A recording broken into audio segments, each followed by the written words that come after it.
Good morning, children. Welcome back. In the previous session, I told you that we will continue the differences between natural and synthetic fabrics. Let's have a small recap what we have discussed in the previous session.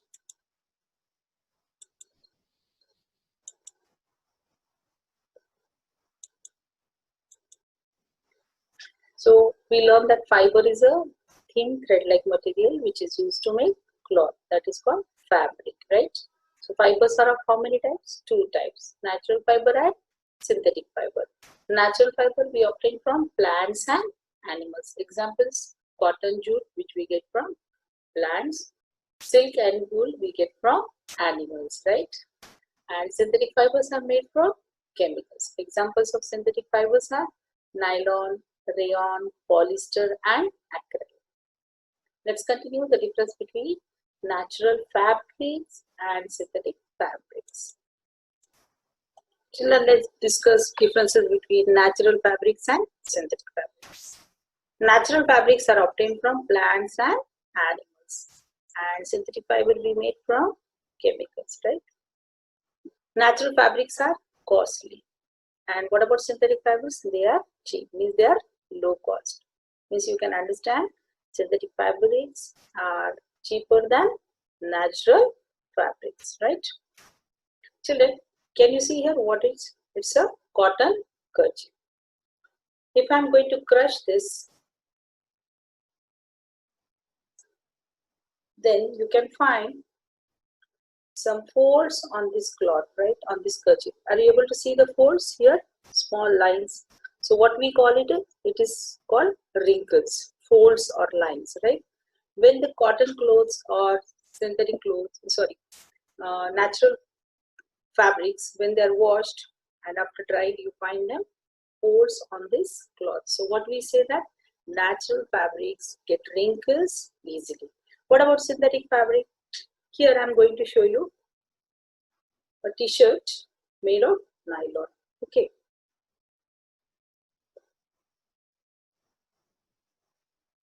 Now I am again going to crush this, just a small portion. And if I open,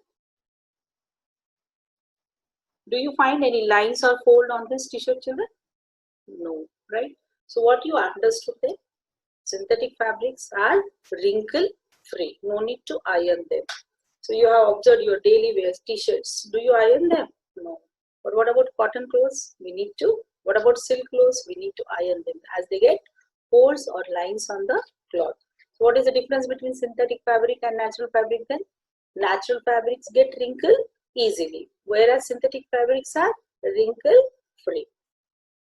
The next difference: natural fabrics get spoiled by moth and insect, as they are made from plants and animals.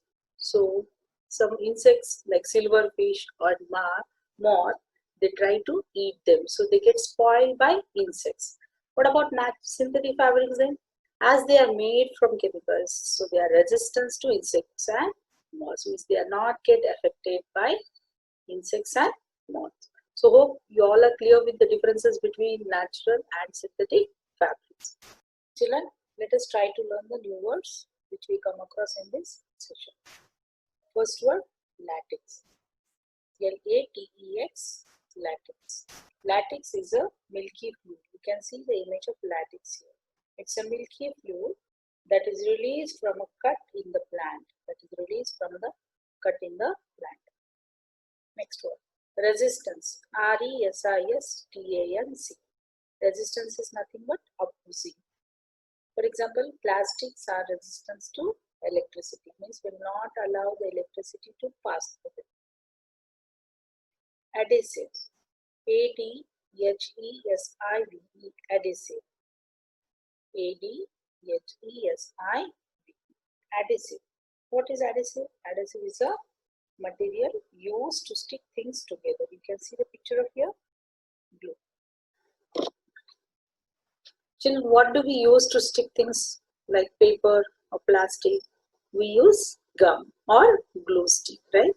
So what it is called? It's called adhesive. What it is called? Adhesive. What is adhesive then? Adhesive is a material used to stick things together.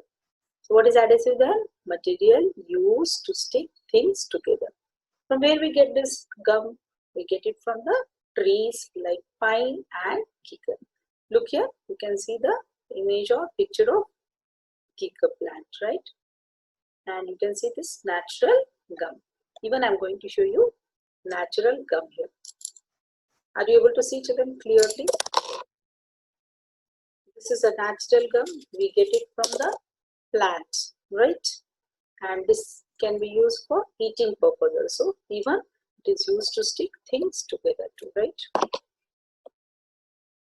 As the demand is increasing, it is not sufficient for everybody to get a natural gum. So people started making the adhesives. What is adhesive? Sticking material, right? This from the chemicals. So these are called synthetic adhesives. Most of the time we are using synthetic additives. Let's see. Oh, you all are aware of Fevicol, right? You are using this Fevicol or glue sticks which are made from chemicals. So they are called synthetic adhesive. If you have Fevicol at your home, you can read it out at the side of this Fevicol. It will be given written as white adhesive. Try to find out what is written on the Fevicol bottle. Okay. So what are synthetic adhesives then? These are made from chemicals, and compared to the natural adhesives, they are more stronger. So where we use the synthetic adhesives, these are used to stick wood, paper, plastic.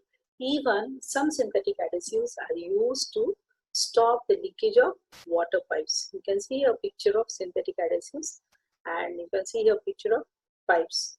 Suppose leakage is there, that can also be stopped by using which adhesive? Synthetic adhesives.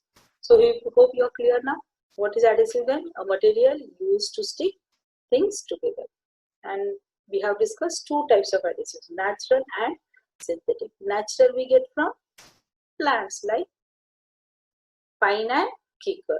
And synthetic adhesives are made from what, children? From chemicals. Example, we can see a Fevicol or glue stick, Fevikwik, right? These are all examples of synthetic adhesive. Now we are going to discuss about rubber. I think you all are using erasers, right? So you know what is eraser? Eraser is also one type of rubber, right? So from where we get this rubber? We get this rubber from rubber tree. Look here, you can see the pictures of rubber plants, right? Rubber trees. And these rubber trees, when they are cut from the bark, with the skin of the stem, we call it bark, right? The outer cover. When this bark is thin, it is cut, it will flow, a juicy liquid will flow from that bark, and that is it get collected, and this is called as a latex. What is a latex then? It's a milky fluid that is released from a cut in a plant. What is a latex then? It's a milky fluid. You can see here the picture of milky fluid that is released from a cut in a plant. Understood? So what is a rubber then? Rubber is obtained naturally as latex from a rubber tree.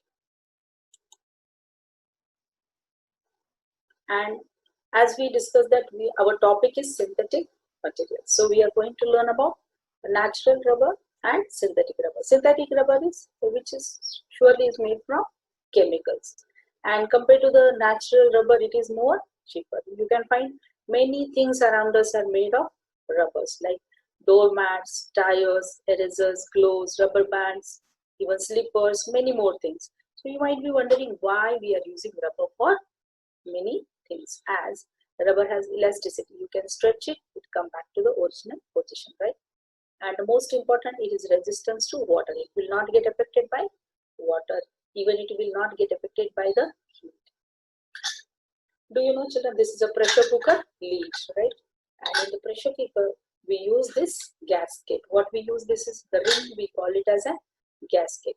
And it is as the rubber is resistance to heat. It will not affect the food. It will not affect the color, taste or smell of food, as it is resistance to heat. Children, I am going to present you a small video showing how rubber is extracted from rubber tree. I am sure you will like it. Let's watch the video. Children, can you see tall rubber trees? And people give cut on the bark of rubber tree. You can watch it here, right? And they tie a container on the stem of a tree.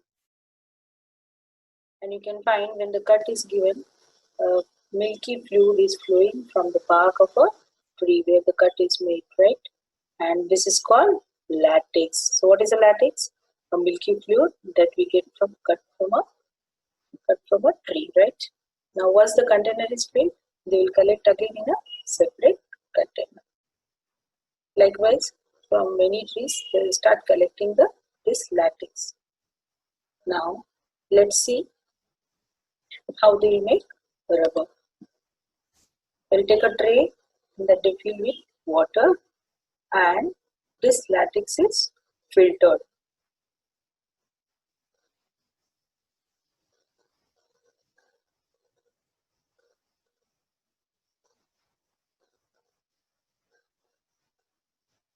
And here in this tray they will take water 1:2 proportion. Suppose 1 bucket of latex is taken, then 2 buckets of water will be added in it, right?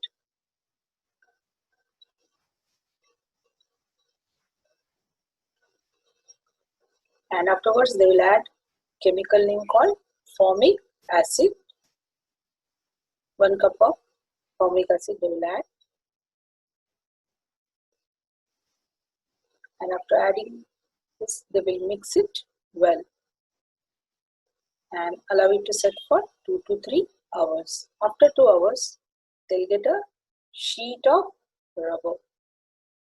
And this sheet is washed in water, and then finally it is placed in water roller where the sheets are pressed, and we'll find thin sheet of rubber. Now these thin sheets are finally dried, and like this we'll get the natural rubber. So children, I hope you like the video, and now you got a clear idea how rubber is made from rubber tree. So read lesson and solve the given worksheet.